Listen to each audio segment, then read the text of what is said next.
Arteta! What a strike! What a screamer! Zola! And a fantastic goal! Arsenal back in it! And here's Limpar, lines it up, finds the net. Arsenal in front. The sprinting stats may not have been flattering for our midfielders, but thanks to Mark Noble and Jack Wilshere, they'll look positively blazing this weekend. This is the Arsenal Vision pre-match podcast. My name is Elliot Smith. You can block me on Twitter, Yankee Gunner. That's right, this is a pre-match podcast. We're doing a preview. We can do that. Doesn't have to all be just post-match, just because the name is post-match. What's in a name? Who said that? Might have been Drill on Twitter. Anyway, my name is Elliot Smith. You can block me on Twitter, Yankee Gunner. Yeah, the running stats were published, sprint speed stats, and three of the slowest players in the team apparently are Granit Xhaka, Matteo Guendouzi, and Lucas Torreira. But when you have Jack Wilshere and Mark Noble coming to the Emirates, you still look fast. And that's all that matters, is that you're faster than the opposition. And always faster with the wit than the opposition is Paul. You can find him on Twitter at Pause in My Pants. Hello, Pause. Woohoo! Woohoo, indeed. You may have noticed that you have not heard me extolling the virtues of Beer 52 yet, but you will. You will hear me extolling the virtues of Beer 52. So stand by for that. And by the way, look, I mean, if you live in the UK and you like beer, they send you free craft beer, a free case of craft beer. Just get the beer. I mean, seems pretty obvious. It's like the 3 points on hand this weekend. Come on, Arsenal, just get the 3 points. With these fangs, it's the 3 points are a bunny, and you've got these fangs, and you've got these teeth, and the claws, and you can't kill the bunny. Kill the bunny, Arsenal. Just take the 3 points. That's a little Swingers reference. Paul, let's get into it before I go down this rabbit hole too far. I mean, I'm all the way down it. I haven't even mentioned Patreon yet. By the way, Stilberto, Tim Stillman, is going to be doing preview videos on the Patreon side starting next week, so you're going to want to look out for that, which is great. So if you haven't signed up for Patreon yet and you feel like it, now would be a good time. We have a Matteo Guendouzi episode there. We're going to have video previews from Tim on there. We have another podcast coming out next week just for Patreon, so lots of good stuff over there. And if you haven't done it and you don't want to do it, we love you anyway. Thanks for listening. Anyway, okay, Paul, let's start with prediction stuff. First of all, did you see the sprinting stats? The running speed stuff that came out? Aubameyang put it on his Snapchat, I guess, or Instagram story or something like that? I did. I wonder how Arsenal training feels about that. But yeah, I did. Thoughts? It was interesting. Yeah. Obviously a small sample size, but probably fairly representative. I mean, sprinting. Though I suspect Ozil probably always has another gear. But it's interesting because they show you percent of max, which I presume means they have a theoretical top, or maybe that's your best ever performance. So yeah, it was interesting. I mean, it asks as many questions as it answers, because we then all got into a discussion about, what really counts in midfield. Like when I've watched, I never thought Torreira, for example, was super fast in terms of any kind of top speed or 40 meters. But for where we need him to operate, unless things are going really badly and he's having to run half the length of the pitch to catch somebody, what I've really been impressed with him about is how he anticipates, how he's already moving. Before anybody else is moving. So I'm not worried about him. I think he's going to be, and he's so quick, and it's not the straight line speed. I think we also shared the Cristiano Ronaldo versus a sprinter video today, and the ability to that side to side movement while slaloming around the midfield is much more important, because nobody, unless again you're chasing somebody the length of the field, you don't run in a straight line.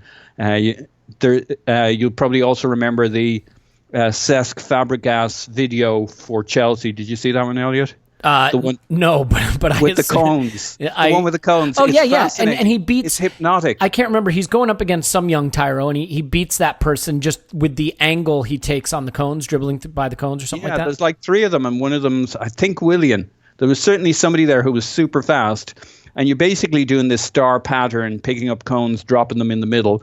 And Cesc blazes. He doesn't look like he's going to win. He doesn't look like but he's just so clever with his movement and quick with his turn, and that he blazes through and beats the other two guys to the center. So now maybe right. I've unproved myself, because Cesc, I don't think, has startled us any time recently in the midfield. But different things are different things. I'm going to take a different approach. What did you on take this. out of it? Well, so at first I was looking at it, I was like, yeah, sprinting speed versus burst speed, because Welbeck is behind Holding, Mustafi, Socrates. The top two are Aubameyang and Bellerin, which you expect. Then it goes Socrates, Iwobi, Mustafi, Holding, Welbeck. And I'm thinking, Welbeck is blazing fast, or at least he seems it. And I was thinking, you know what, this is where you have to question what speed really is about. Welbeck has that burst, that acceleration. And acceleration speed in football can be more important than top speed, because you're very rarely running a dead sprint as fast as you can. Now, if you're a center back at Arsenal, that may not be the case, because you're turning around and running towards your goal as a ball is going over your head and a striker's running onto it.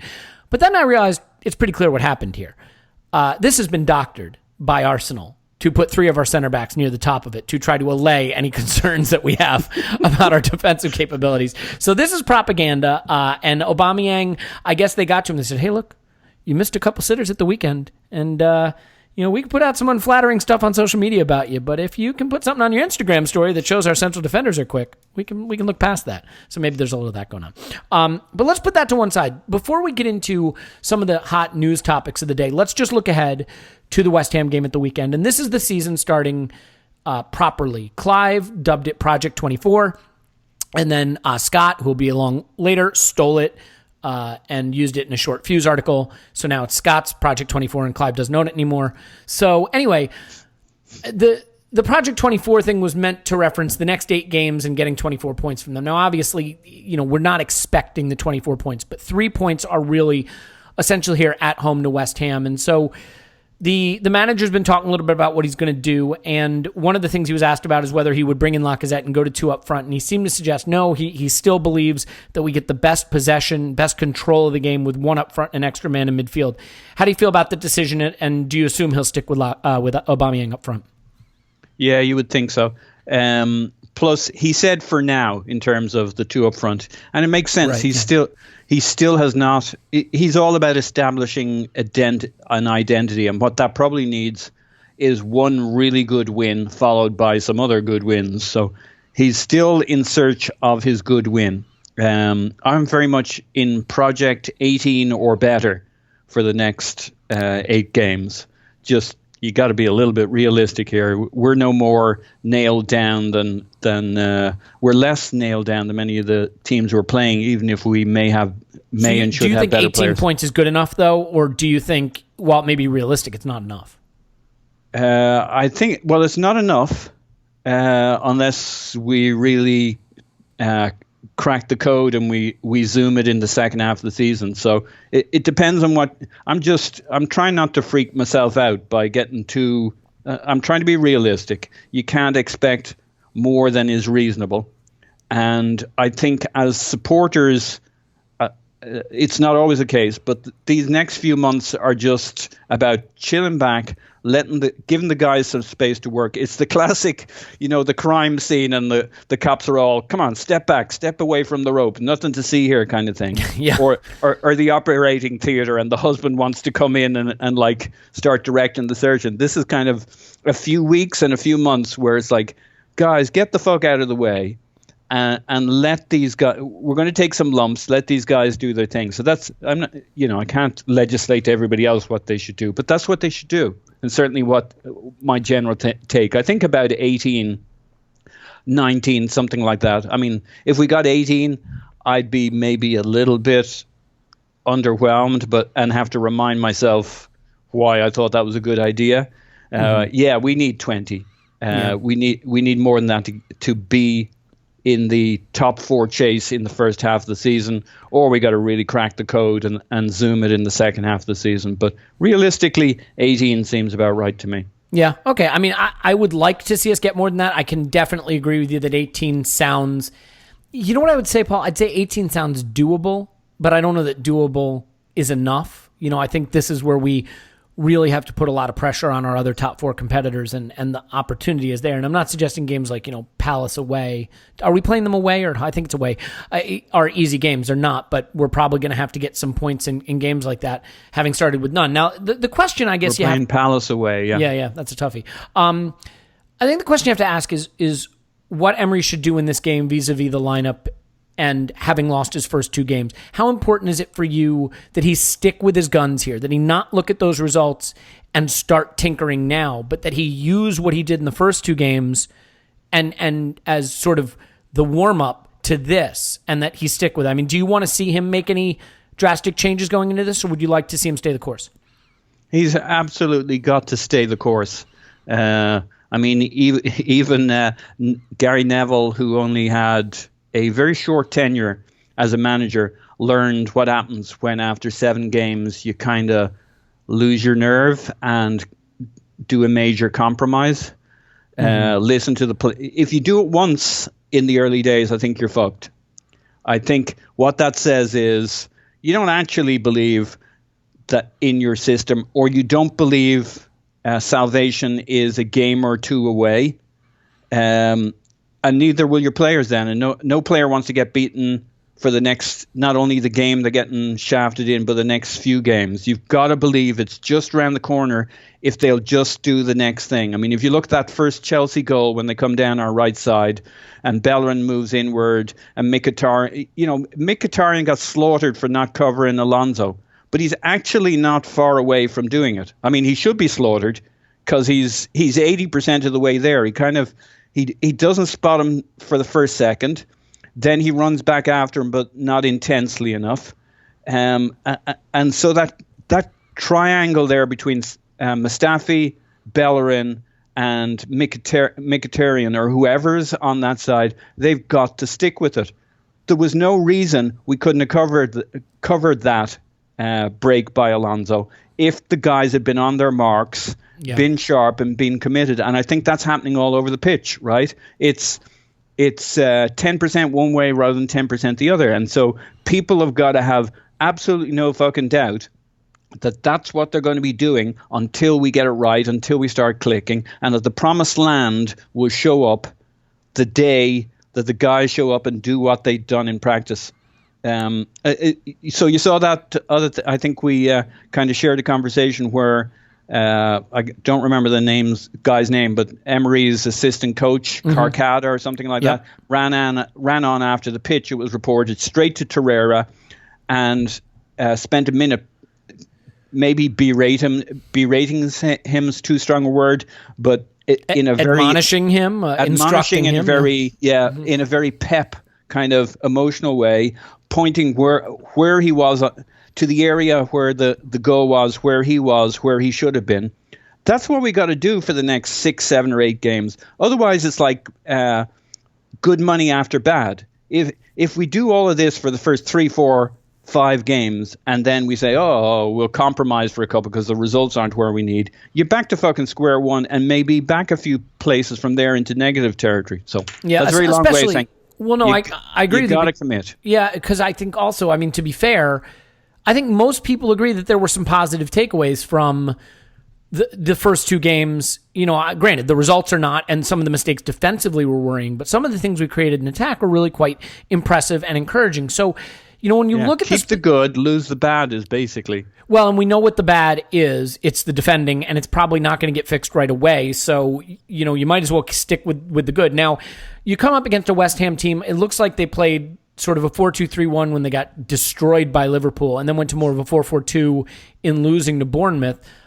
It's a bad start for them, and their midfield looks like an area that we can expose. I mean, obviously, we don't know how they'll line up, but Mark Noble and Jack Wilshere in midfield, not a lot of running, not a lot of pace, not a lot of mobility there. So for you, how would you set us up specifically in the midfield to try to take advantage of that matchup? Yeah, I've seen it described as a 4-4-2 against Bournemouth, and it probably was, but the action I saw was Noble sitting deep and Wilshere being significantly forward of him, and the other guy Snodgrass. I would have thought it was a 4-3-3, but it probably wasn't. It was just the sequences and the period I watched. It kind of looked like that was their 3 with Noble a little bit deeper. Jack pushed ahead. So Jack's going to be the guy who's attempting to press, for example, Torreira and Xhaka. So I like that matchup for obvious reasons. So this could be the game that Xhaka has the bit of space. So I could see going with Torreira and Xhaka as the two in midfield. I think Xhaka will get a bit of space and maybe kind of begin to grow into this season. He's a little slow on those things. And who's going to be in midfield with them then? Yeah, that's the tough one. I think the manager has been talking about control, and he talked about control as the reason he moved to Torreira in the second half, but it was with Guendouzi. So it's really tough. If he goes with a 3, I'd guess it was Torreira with Xhaka and Guendouzi kind of either side of him and ahead of him. If not, I think Torreira and Xhaka would tend to be my preference, but obviously that leaves out Guendouzi, who's been great. But Xhaka, Guendouzi didn't give us control and doesn't give us control. On the other hand, the manager kind of pointed the finger at having 2 young midfielders against Chelsea, which was Torreira and Guendouzi in the second half. So, Torreira and Xhaka should work if they're not overly pressed.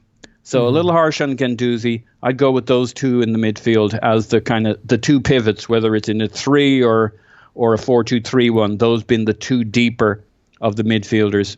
Yeah, well, I mean, the one thing we can expect is probably to have more of the ball in this game than we've had all season, and to face a defense that sits back more and doesn't press us as much. Now, that could be great, but I mean, it changes the challenge, obviously, for what we need to do. So, I mean, we know that what Emery has done in the first few games, like when he started Ramsey against City, he played him almost as a center forward to be the trigger for the press. And then he left him out in the second game, and he put Ozil in that position, who's obviously not going to trigger the press, and that led to them having a little too much comfort on the ball in midfield up against our high line. So, assuming West Ham sit back and basically probably try to play a little bit long over our high line and that we press them, do you have any concern about getting the right balance for that, getting the right pressure on them? And is the way to do that to bring Ramsey back in and have him trigger that press? Do you keep Ozil at the 10? What are you doing with that front line? To me, it feels right where we're at the moment that you're either picking Ozil or Ramsey. And I think for political reasons, almost non-football reasons at the moment, Ozil is the guy who's going to be soonest on the sheet. So I'm keeping Mkhitaryan and Aubameyang and Ozil in our front 3. The question is Ozil our third midfielder? Is he the 10 or is he on the wing? Do you bring in somebody like Iwobi on the left? So I'm going to assume Ramsey's not playing. Can we press effectively? So here's the thing, right? This is what scares me. And this is why I'm worried that the first 2 games we had maybe aren't the right preparation for this. What I saw Chelsea do is something that I worry West Ham can do, which is sit back, try to be compact. Now, I'm not saying Chelsea sat back, but what I mean is where they really hurt us was Jorginho having a lot of space to operate and pinging balls in over the high line. And we're probably going to press and play a high line.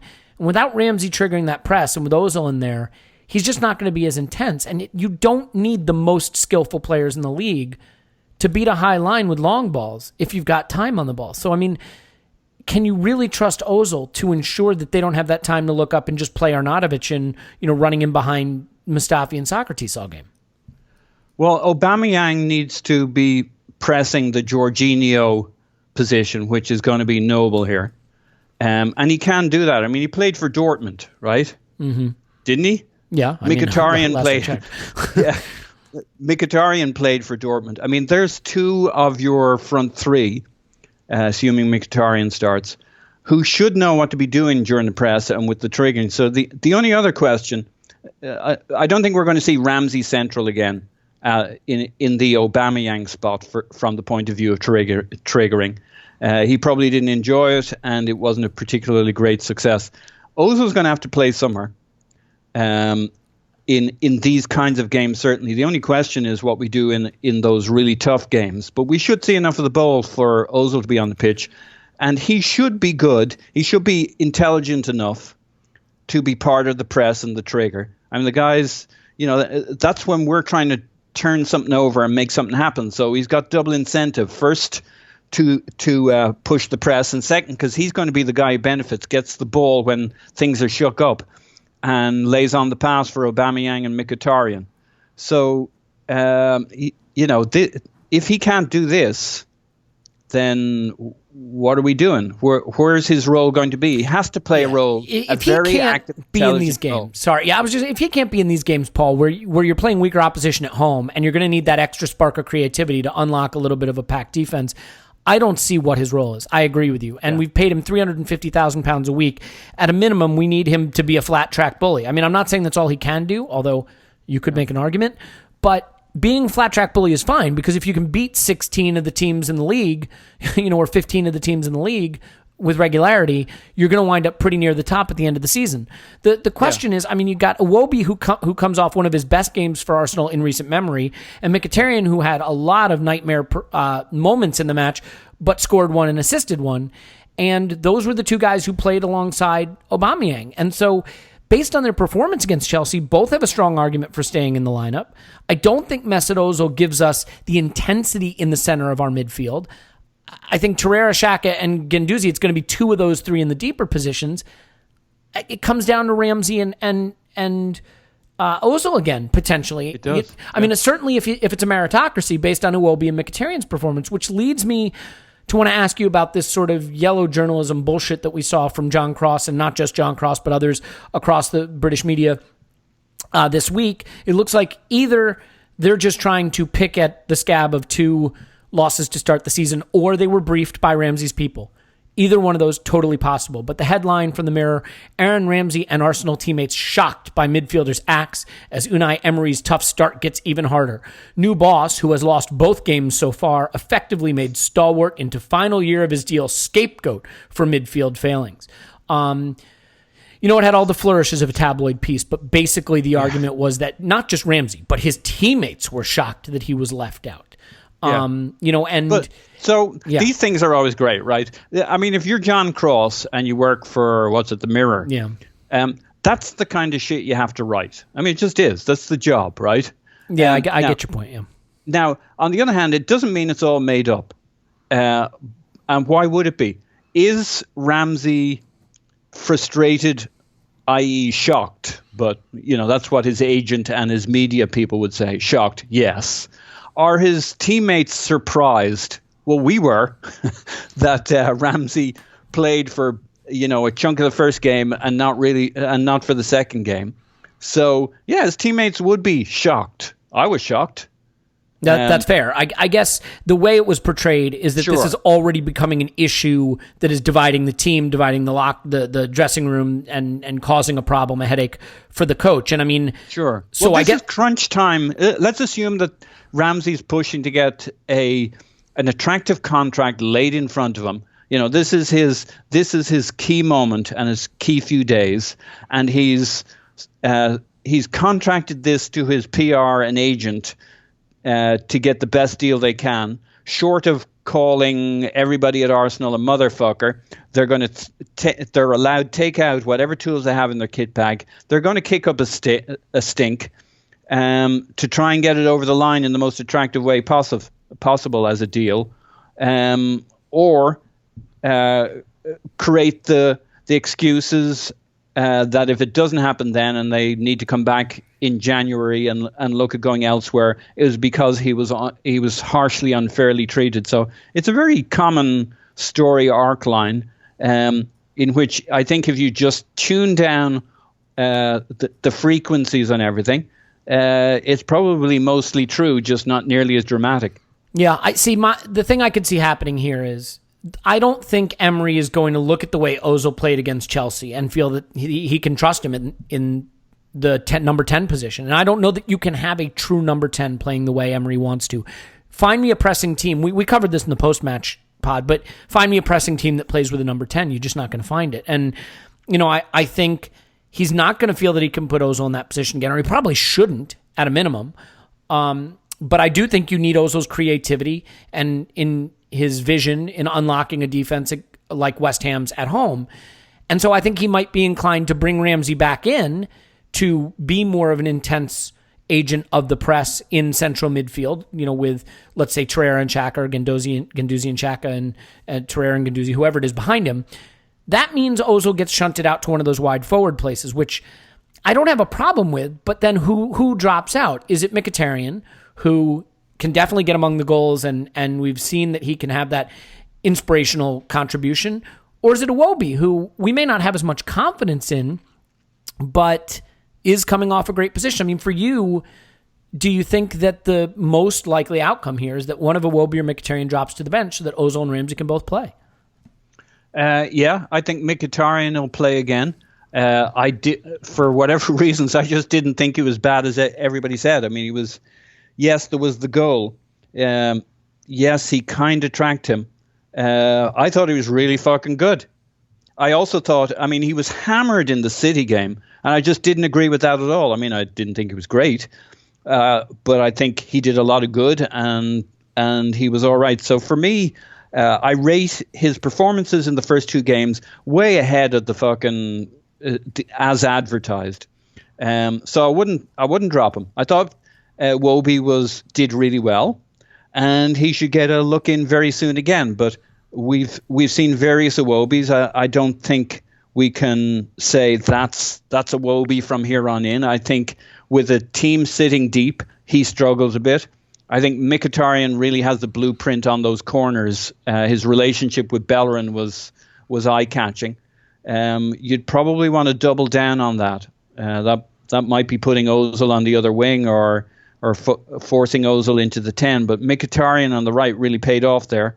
Though I'm sure him and Nacho is such an intelligent footballer. I'm sure he can do it from the other. He can certainly do it from the other side, and Nacho can. So Mkhitaryan starts for me. I think he's when Emery walks into that team room and starts talking about his tactics, the people who absolutely fucking get it, the first name on the team sheet in terms of understanding what he wants to do, I think is Mkhitaryan. And I think Guendouzi has been his surprise guy who got it from the start because he had nothing to lose and no baggage. And maybe they have some communications advantages from the Liga and the fact that Emery, I would guess now, is pretty damn fluent, and that they both arrived on day one. There's a few players, I think, who really get Emery's message and are not contaminated or confused by what Arsenal did in the previous season. I think Mkhitaryan's more key to it than we think. Well, if that's the case, then I guess we're looking at a situation where Ramsey and Ozil either are the ones who, it's one of the two of them, or that's Ozil, my feeling, yeah, or Ozil gets shunted out wide, and I don't know. I guess this is the funny thing, and Tim brought this. It's the great thing, isn't it? Yeah, it's just not knowing anymore. We've no fucking clue. It's exciting. But the only things I've got in terms of selections along the way are I can name a player or two, and I've done reasonably over the first two games where maybe they're a bit surprising, where I'd say they'd be in the lineup, but I just can't guess the lineup, which is fucking great. It is great. And I think the other possibility that we haven't really addressed, and I guess I'll run it by you just really quickly, is there an argument that in a game like this, where we plan to have more of the ball and want to get more of our attacking options on the pitch, Ramsey drops deeper. And so Ozil does get the 10, and Ramsey falls into one of the two positions behind him so that he can bomb forward when we're attacking. Maybe it's a Torreira-Ramsey axis back there. Yeah. No, I think that's a very interesting question. What comes to mind is Emery reportedly having convinced the powers that be that he had a plan for Ramsey and Ozil.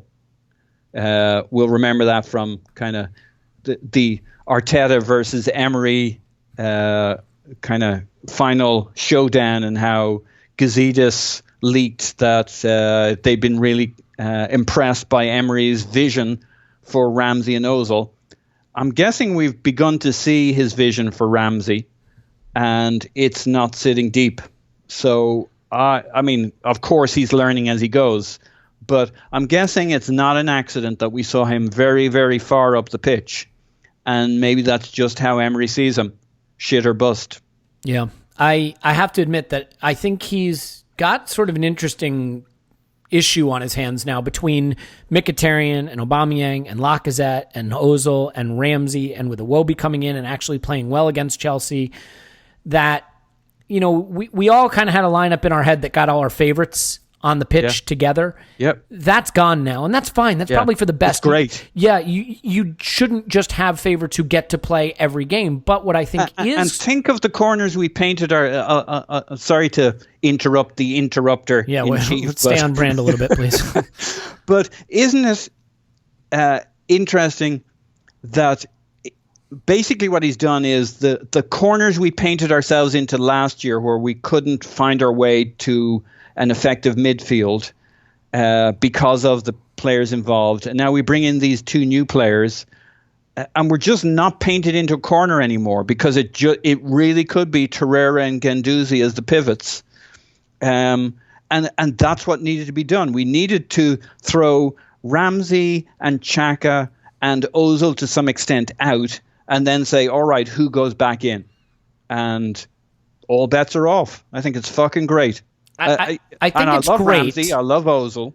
But, you know, I think that the issue you have is it does make you look back on, asset allocation, resource allocation, I should say, and say, you know, we committed a lot to Ozil. We now own... Not Emery's problem, though. No. You know, no. I know you're agreeing with this, but I mean, that's the beauty of it. He has decided it's not his fucking problem what the price tag. To some extent, he's kind of got to live with Ozil for a while.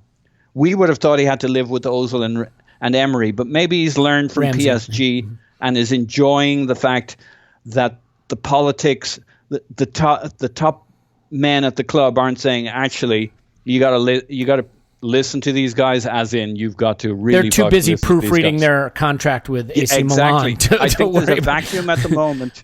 I don't think it would have held... It seemed like they would have backed him anyway. But he just became more powerful, didn't he, Emery, within the setup? May only be temporary, but for the next few months, he's kind of... Raul's off in the distance. Sven is worried about scouting. Ivan's going elsewhere. You know, Josh is globetrotting.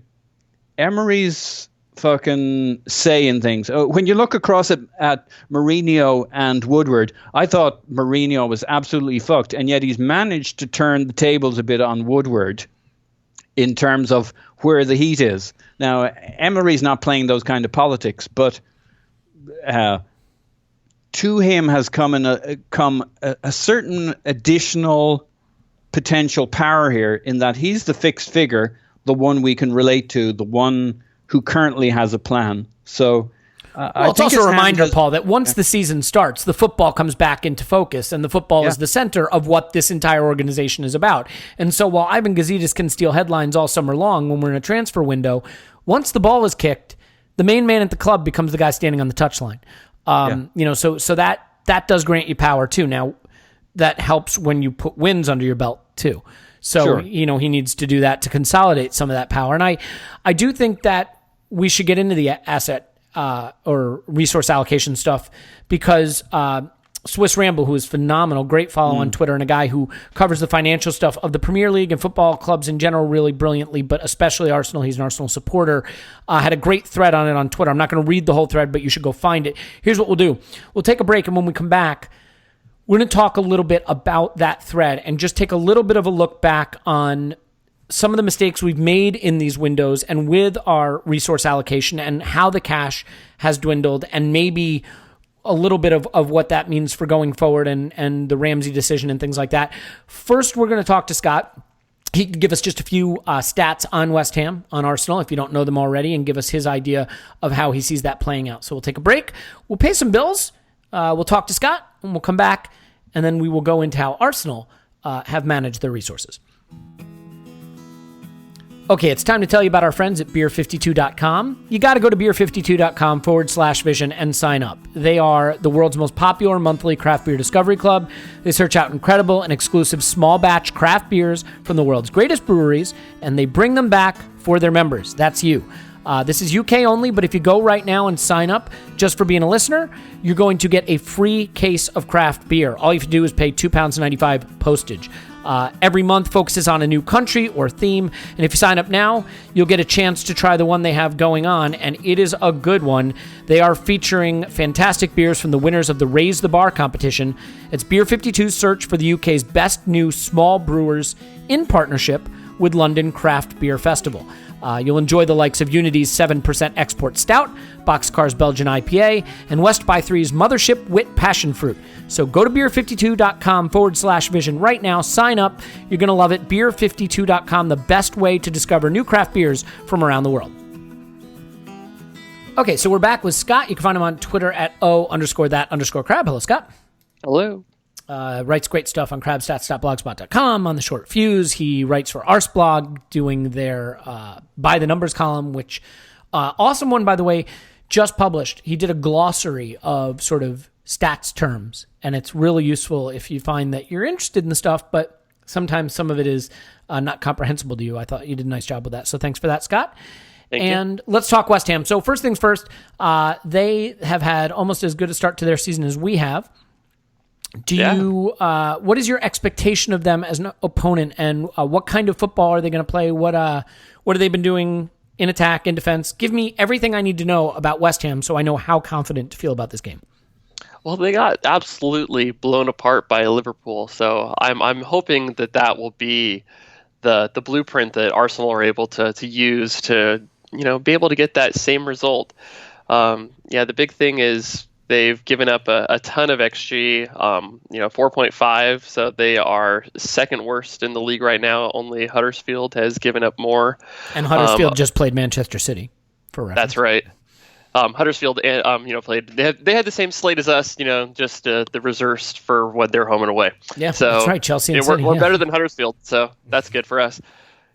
So back to West Ham. So they've given up 4.5 expected goals. If we look at the shots on target that they've conceded, they would expect to give up over 6 goals, and they've given up 6 non-penalty goals this season.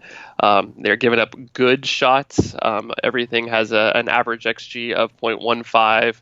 So, not a great defensive team as of right now. Yeah, and their midfield, Jack Wilshere, Mark Noble, not too intimidating, huh?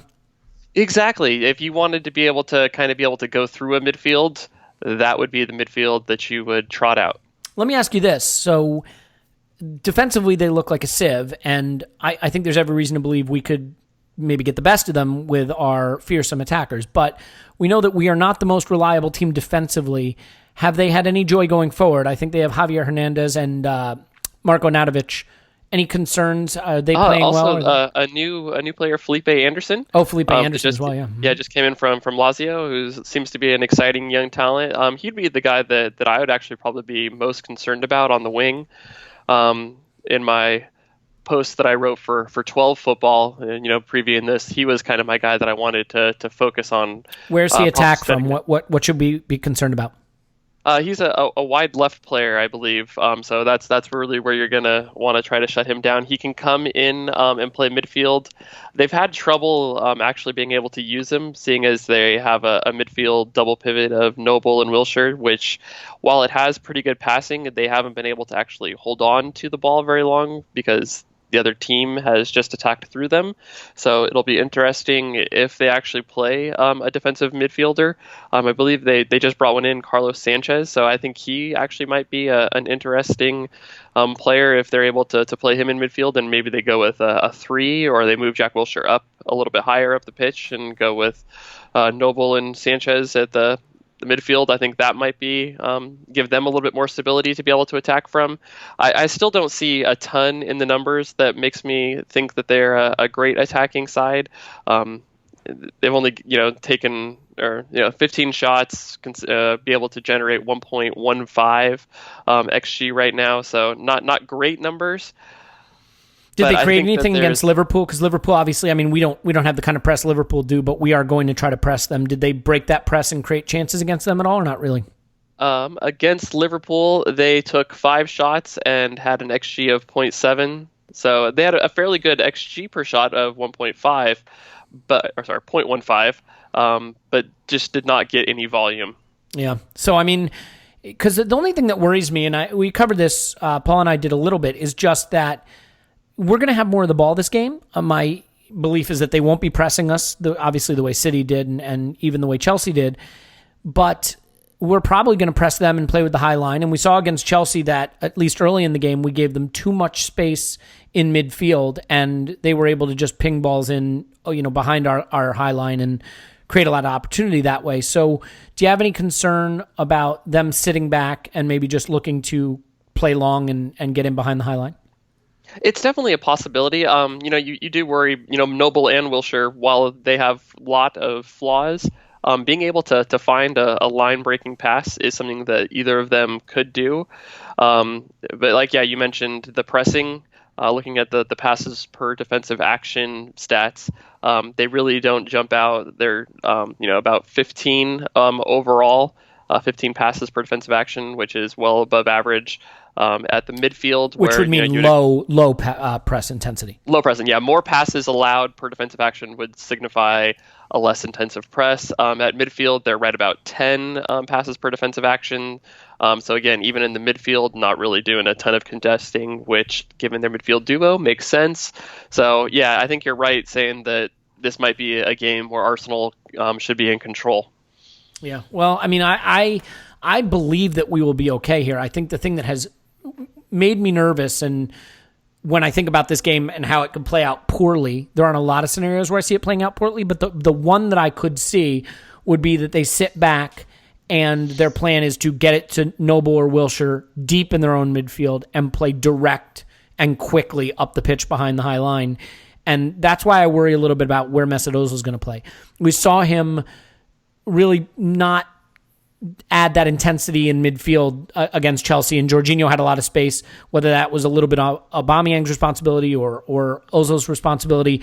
So for you to avoid that same kind of issue and to really keep West Ham pinned back, take advantage of our possession, but also not be vulnerable to that kind of counter opportunity, how would you like to see him set up the attack in the midfield?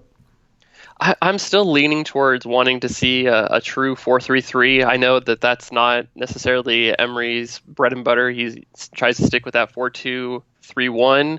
I really wouldn't mind seeing, Torreira come in as the deepest of the players. And then, either Guendouzi Ramsey or a Xhaka Ramsey. And then, you got to push Ozil out wide. And I think that is just going to be okay. But I think just to kind of give a base for the attack, Arsenal need 3 true midfielders in the game. Yeah, and is your expectation that both Ozil and Ramsey will start in this game? I think so. We're at home, so I think that you can be a little bit more cavalier with attacking. And I think that we're going to expect to have the ball. Actually, I honestly wouldn't be surprised if it's Ramsey in the 10 again to be the initiator of the press. Yep. Mm-hmm. Yeah. So I especially with they're going to expect to pin them back. So I think they'll want someone who is going to be more adept at being that first line of defense. And I think Ramsey could do that job really well. So I wouldn't be surprised if that's the way it goes. What about Iwobi then? Is he the one who loses out as a result of that? It's possible, but he actually played pretty well. So I thought he played great, him, but someone's got to go. I mean, is it Ozil that goes, or is it Iwobi? It might be, or it could be Mkhitaryan that drops out, and you have Ozil out on the right and Iwobi on the left with Aubameyang on up top. Just from an end product situation, and don't you think maybe there's just a little more confidence in Mkhitaryan? I realize Iwobi scored a goal as well and played really well, but do you think from an end product standpoint you'd prefer to have Mkhitaryan on the pitch? Yeah, I think that's probably going to be the way it goes. But, it's such I come back to this every time. It's such an unbalanced way the squad has been built that it's really hard to pick a lineup where you have, a bunch of guys that all want to play in that 10 or that center forward spot.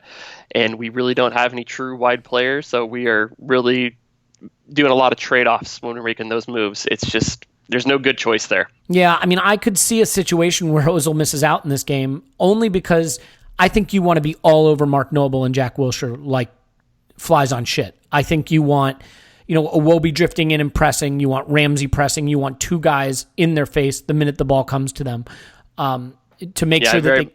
Yeah, go ahead. I very much agree with that. I was just, we watched Wilshere too much at the end of last season where he got caught dwelling on the ball way too many times. So hopefully he has a few of those moments in this match, and Arsenal can take advantage and turn those into goals. Yep, and I think it's an interesting challenge. Look, the fact of the matter is, as encouraged as I was by some of the things we saw in the City and the Chelsea game, playing at home against a team that's going to sit deep presents a totally different set of challenges. And while I don't want Emery to throw out his ideas because of the results in those first two matches, it also may be the case that the ideas he had for those matches aren't suitable to this one.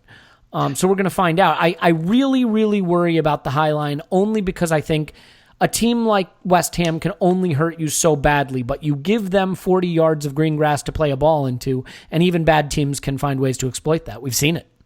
Yeah, and especially if the press isn't perfect, because that's one of the things that you see with, especially Manchester City. They are so good at that they do not give when they give the ball up, rarely, it is always a player right on them counter-pressing, and if they don't get that counter-press quickly, they do a cheeky foul, which they never get carded for, just to stop even any opportunity of playing a ball over their high line. Yeah. So, and if Arsenal can't do that, it does spell trouble.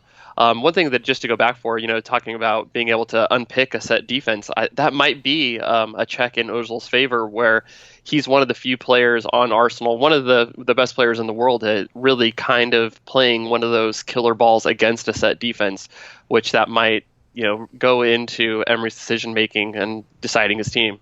Also a fantastic crosser of the ball. Not something we do a lot of, but I think when you have possession on the edge of the area a lot, crosses come into play, and he's fantastic at that. So, we'll see how it plays out. I mean, the other thing is, a lot of focus has been on playing out from the back, but if West Ham don't press, the playing out from the back issue is not really going to be that focused on, is it? I mean, this is another game for Czech to start. Yeah, I think that he probably gets one more game. I think he might actually get a run of games all the way through the Europa League, and then that's when we might see Leno come in.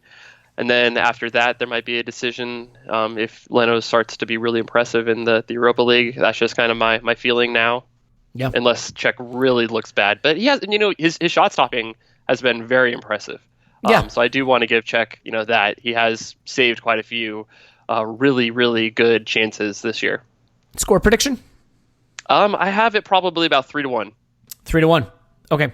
3-1 to Arsenal, I assume? 3-1 to Arsenal. Yep. Sounds good. All right. Well, Scott's on Project Twitter. 24. Yeah, Project 24. By the way, I want to pat you on the back for just swiping that from Clive, just taking that and just throwing it on the Scott train there. That was brilliant. I did give him credit that it was all coming from his idea there. So attribution, man. They say imitation is the fondest form of flattery, so it's good. No, I think it is a great title. I don't know that it's going to come to fruition. Hopefully after this week, it's not Project 21, but we will we'll see what happens. In any event, Scott's on Twitter at _that_crab. Thanks, Scott. Thank you. All right, we'll take a break. We'll come back with Paul and talk a little bit about whether Ivan Gazidis is worth anything.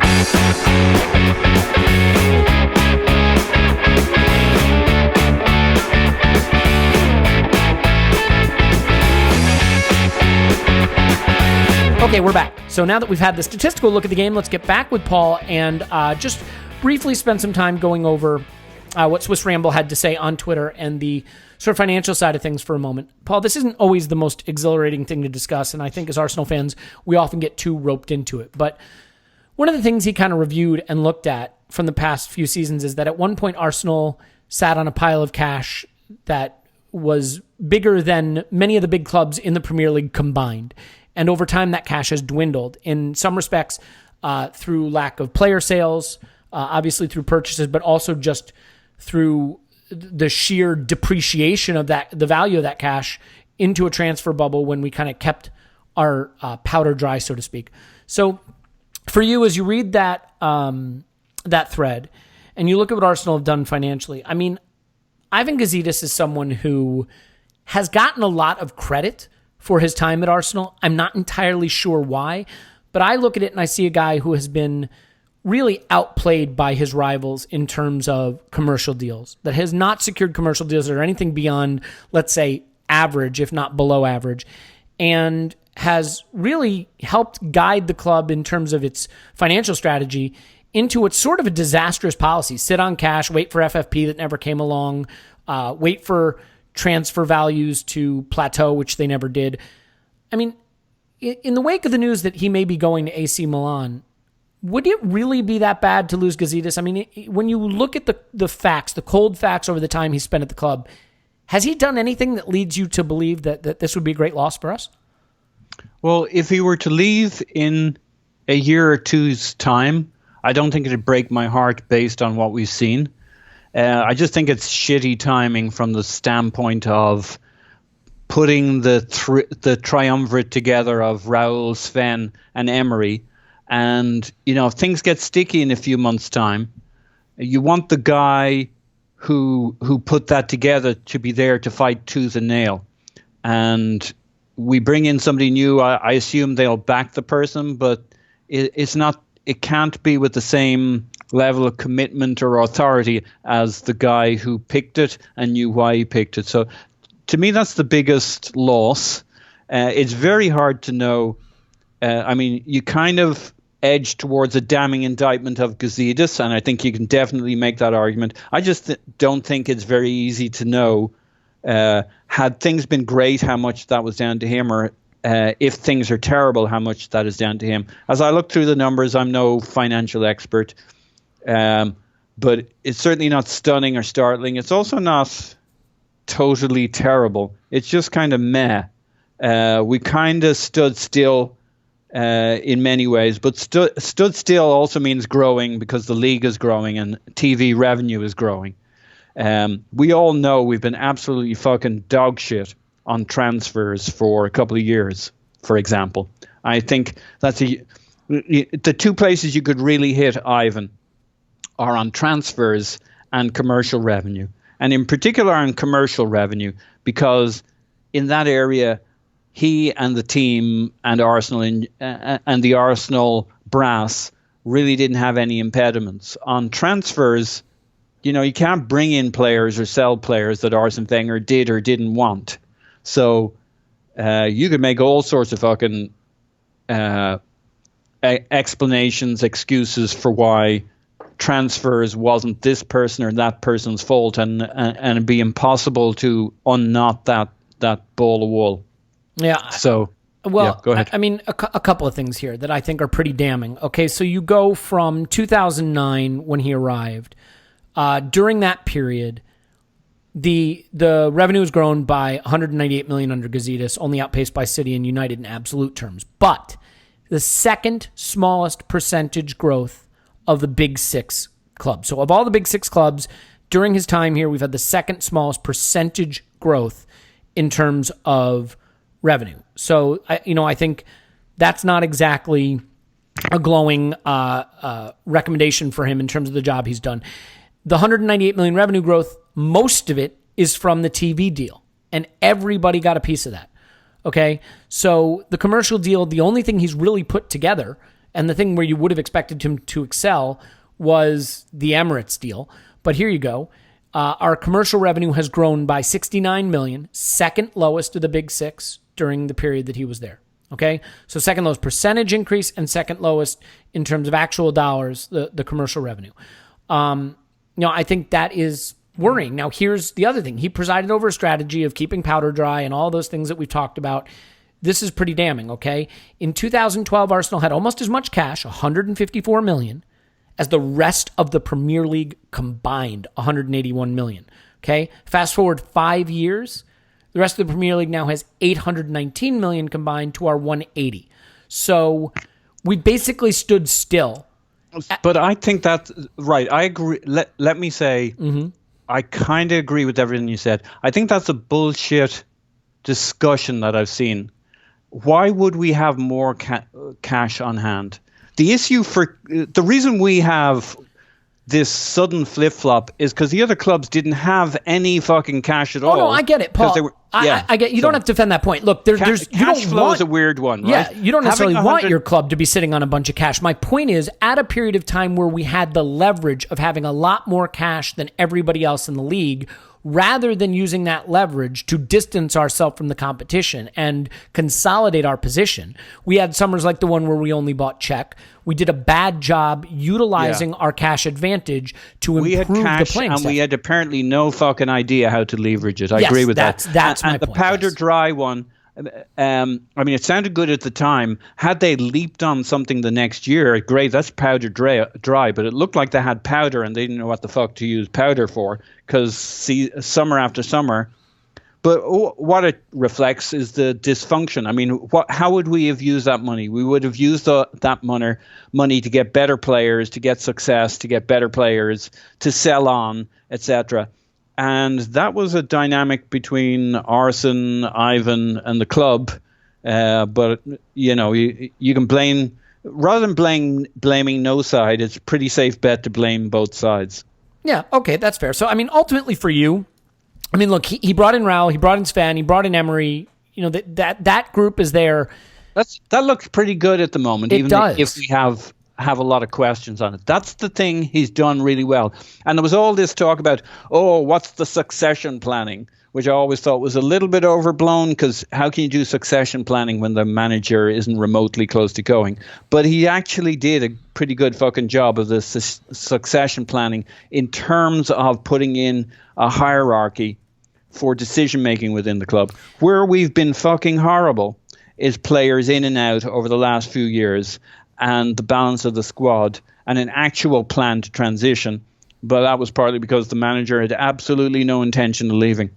Yeah, I guess the problem for me with Gazidis is he ducked a lot of responsibility during the Arsene Wenger years by virtue of people just assuming that Arsene was in charge of everything. And, you know, maybe he was, maybe he wasn't. I don't know. But what I will say is, I think more the issue was Arsene had a very strong veto on important things. Well, but I'm going to put that to one side and just say, while that may have been the case, the fact is we made some very bad deals with players. We did not do a great job of selling, and we were not great at managing contract situations. And we just assumed it was Arsene's fault. But certainly Gazidis was in the room as part of the decision-making process for those things happening. And now we look at it with Aaron Ramsey, for example, and once again, one of the really special assets at Arsenal, whether you rate him or don't rate him, he's a favorite, he's not a favorite, he's clearly one of the big assets at the club. He's been allowed to get his contract situation right down to where Alexis did, right down to where Ozil did, right down to where Theo Walcott did. These were all players, you know, who had value at one point that we allowed to deteriorate to the point where we either had to overpay them to keep them or be under remunerated for getting them out of the club. And, you know, we're right back in that situation. We're either going to pay Ramsey arguably more than we really should, or we're going to sell him really cheap in January, or we're going to lose him on a free.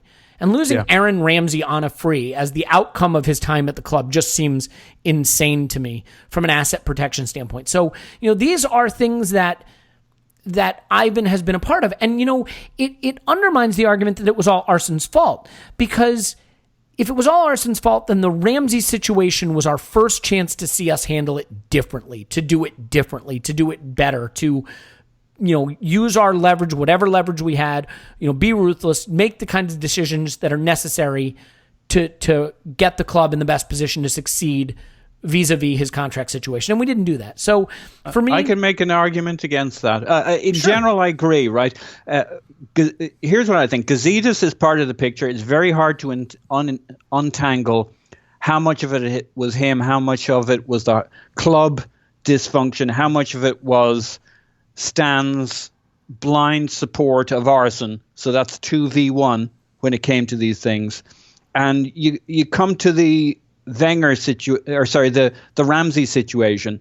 How does Gazidis make a deal with Ramsey, who's pushing for Ozil money, when he doesn't even know if Emery really, really wants him as opposed to just kind of wants him?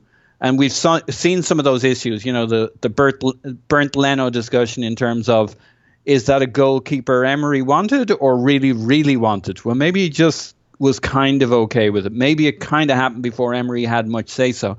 And here you are with Ramsey. I mean, he would have been pushing for an Ozil-sized deal since Ozil got his deal, or some percentage of it, 80% of it, 90%. You know, that's his reference point. Even his agent has been kind of retweeting or tweeting stuff that's favorable to the idea Ramsey deserves a deal in respect to Ozil's remuneration. So I don't know how you do a deal with that before Emery says this guy's key to you, and Ramsey may not be key to us. So to me, it's another hangover. But that's just one more piece of the puzzle. I think overall, I won't be awfully sad, apart from I think it's shit timing, if we get a fresh coat of paint in the CEO's office.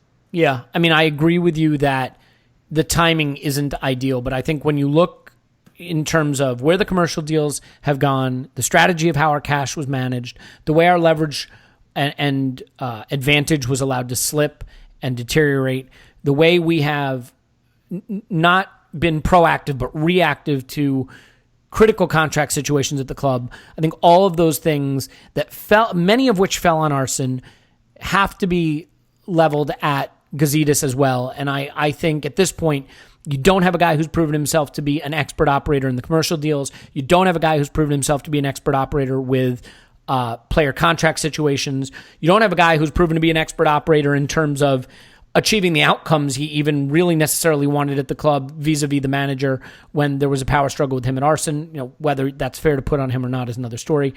All in all and overall, for Arsenal to compete the way a Liverpool is competing, the whole machine has to run efficiently. Just look at Manchester United. All the fucking money in the world, but between Jose Mourinho and Ed Woodward, they are dysfunctional. And thank fuck for that, because if they had a competent guy at the head of that ship with those resources, they could be fearsome. Realistically, coming off an invincible season, coming off a move to the Emirates, coming off of some iconic players, Arsenal should have been in a position to grow, not just bigger than they were, but grow the way United had. And Gazidis presided over a period where that was a possibility and never became a reality.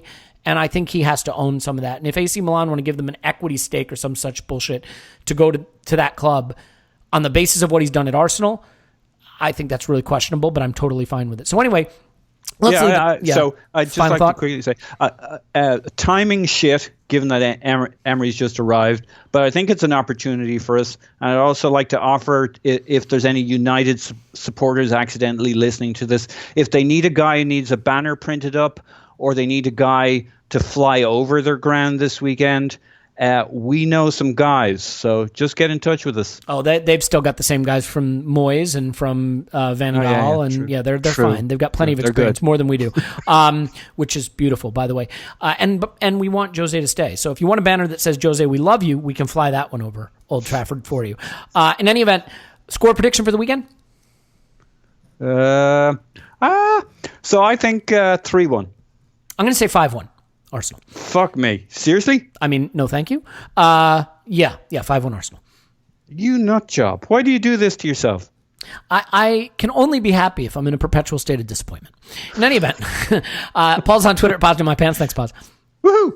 I'm on Twitter at Yankee Gunner. Please block me there. Please visit our friends at beer52.com and get some free craft beer, because you'll want to crack them all open as you celebrate the 5 goals going in at the Emirates this weekend, at least the 5 Arsenal goals.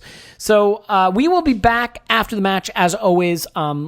The Matteo Ganduzzi in the Spotlight episode is up on Patreon right now. If you would support the podcast, we would really appreciate it. We're doing our best to get more stuff out to you, live halftime shows, special bonus episodes, preview pods like this one, which are totally free, obviously, and we love you for your support and really appreciate it. We also post these episodes free of charge and ad-free, I should say, on the Patreon, so you can sign up there, patreon.com/Arsenal Vision Podcast. Or you can visit us, arsenalvisionpodcast.com anytime. In any event, we really appreciate you listening. We'll come back with a post-match podcast on Monday. Until then, enjoy Arsenal 10, West Ham 0.